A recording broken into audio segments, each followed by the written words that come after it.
네. 안녕하십니까. 아무튼 서로가 김혜순입니다. 가만히 보니까 제가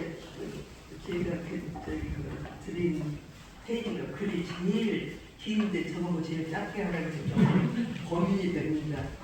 그리고 이 발표문을 제가 봤을 때 이성우 교수님께서 독일 통일을 가정에 주목해서 이 발표문을 작성하고 그리고 발표를 하셨거든요.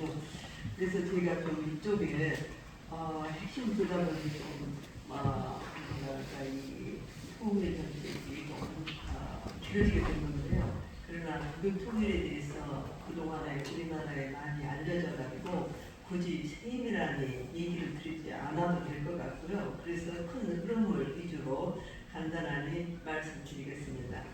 자, 앞서 두 분께서는 우리 한국이 지금 안고 있는 문제를 제시를 하셨어요. 그래서 통일 문제는 조금 제 생각에 뒷전으로 좀 밀리는 그런 생각이 있습니다.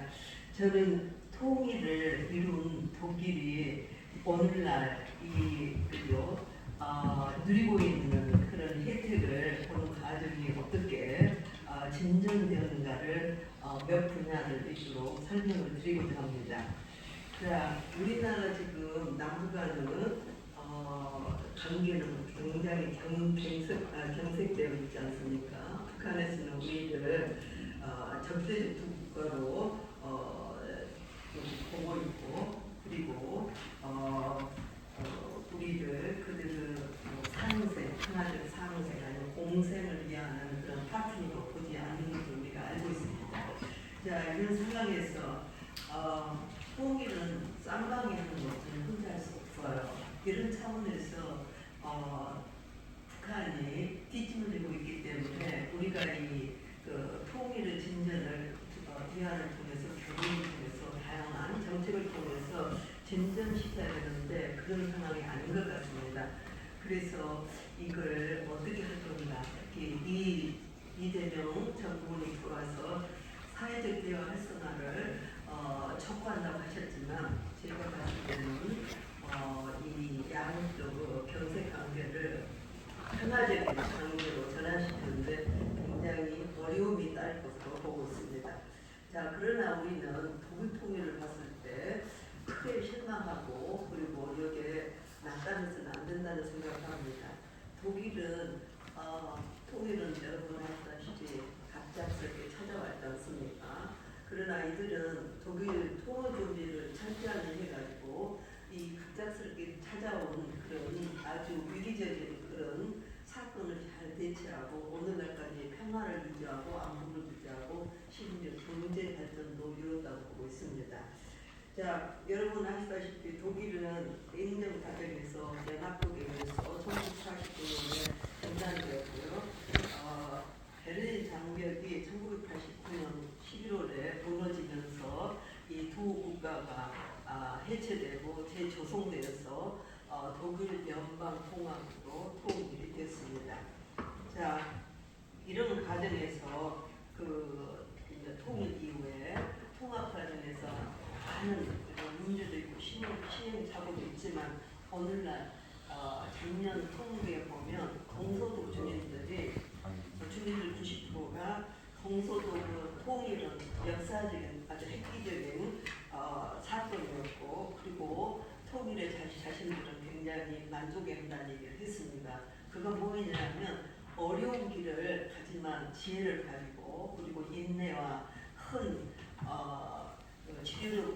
지도력을 가지고 이런 통일 과정을 진전시키는 큰 동서독 서로 호혜적인 결과를 가져온 것을 볼 수가 있습니다.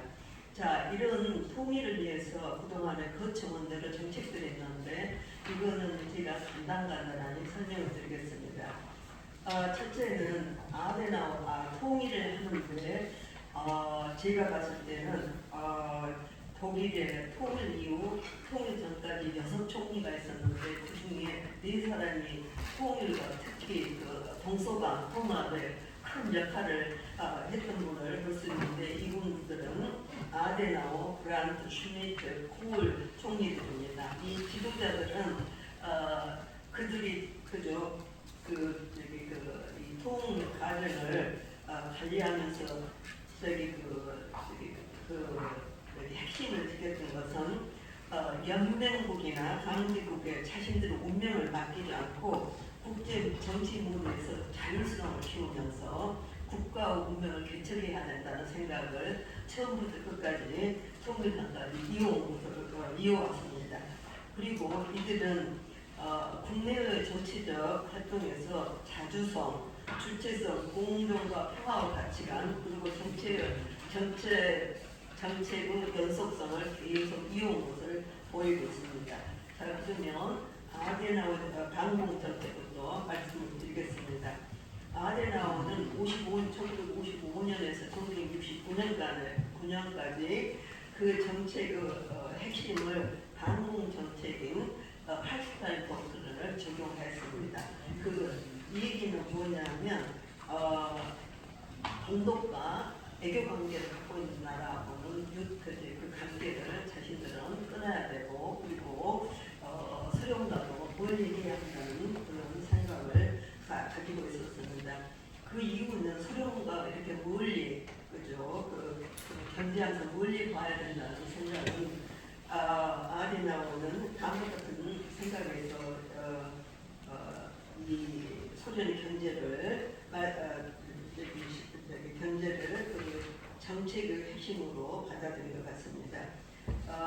포츠담 회담이요, 소련이 일 전체를 아우르는 공포를 이끌었고, 그리고 동유럽을 하나하게 넣으면서 심지어 서유럽으로 보는 오스트리아 일부를 하나하게 넣고, 그리고 나아가서 그들은 광대한 군사력을 확보하면서 군사적 경제적 우위를 세계적으로 그 패권 국가로서 확보하는 데 전력을 다한 것 같습니다.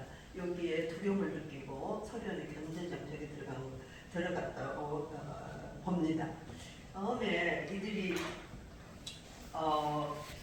했던 정책의 중요한 것은 다중외교 정책입니다. 우리는 쌍방외교가 많은데 보면 다중외교가 많은데 이것도 굉장히 어려움을 갖고 있지만, 그러나 여기서 굉장히 중요한 시사성을 도출할 수 있고, 이 점에 대해서는 조금 후에 말씀드리겠습니다.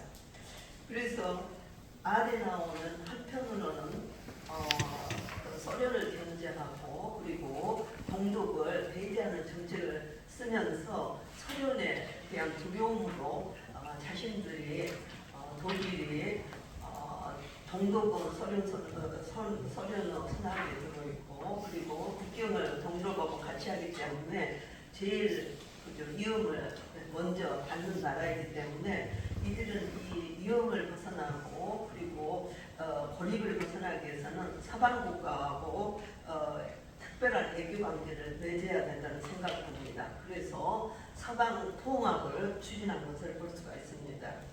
그래서 이 서방 통합을 통해서 아데나워는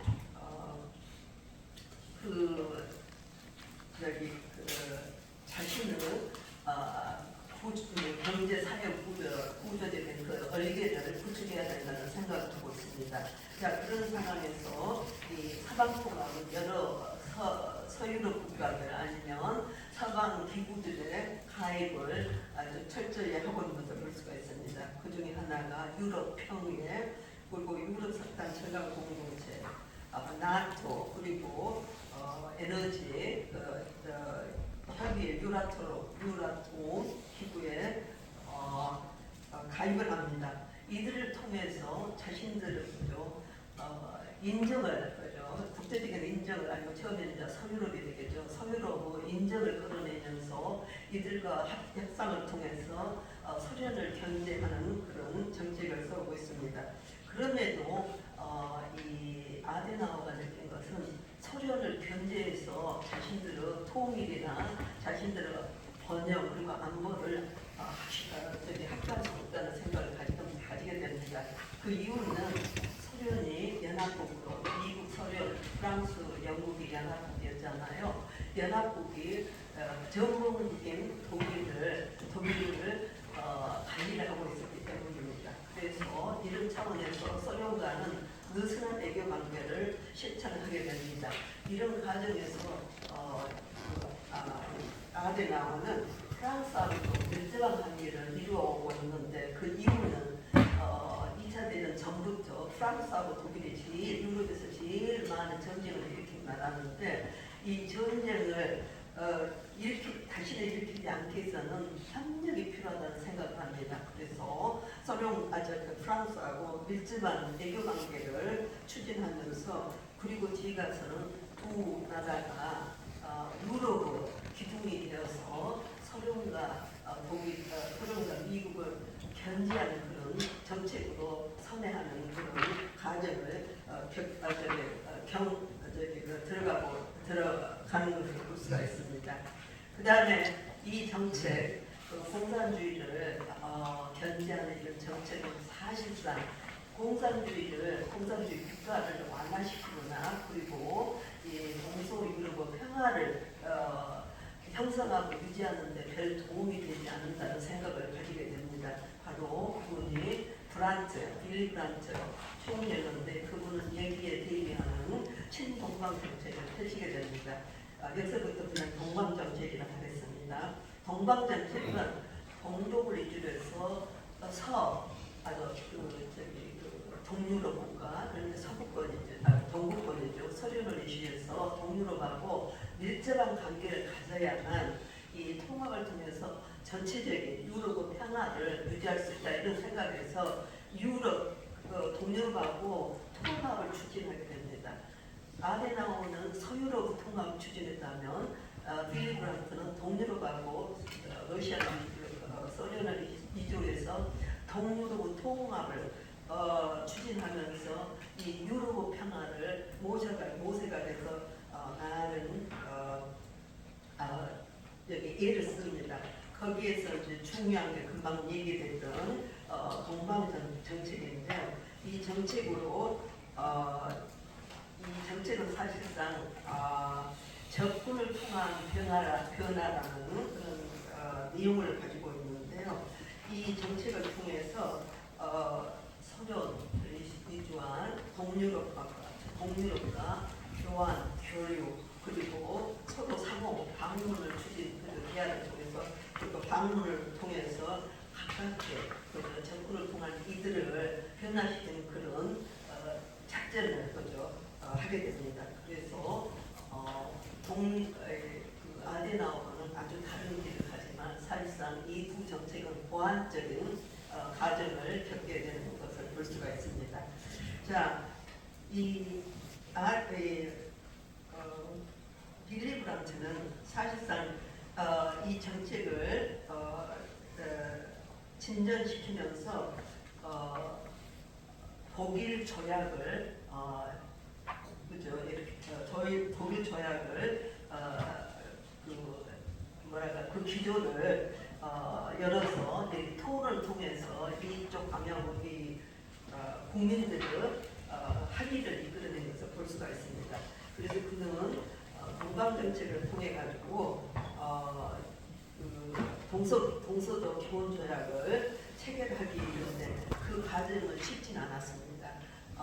연정 파트너인 자민당은 아주 많이 반대하는 의원들 때문에 수축이 되었고 또 자신의 당인 사민당으로 의원들이 거기에 반대를 하면서 우리들이 코너에 몰리게 됐던 그런 상황이죠.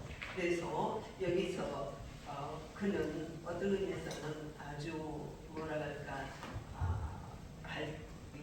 이 문제를 뚫고 가는데 굉장히 어려운 상황에 도달했었죠. 그래서 여기서 나온 게 바로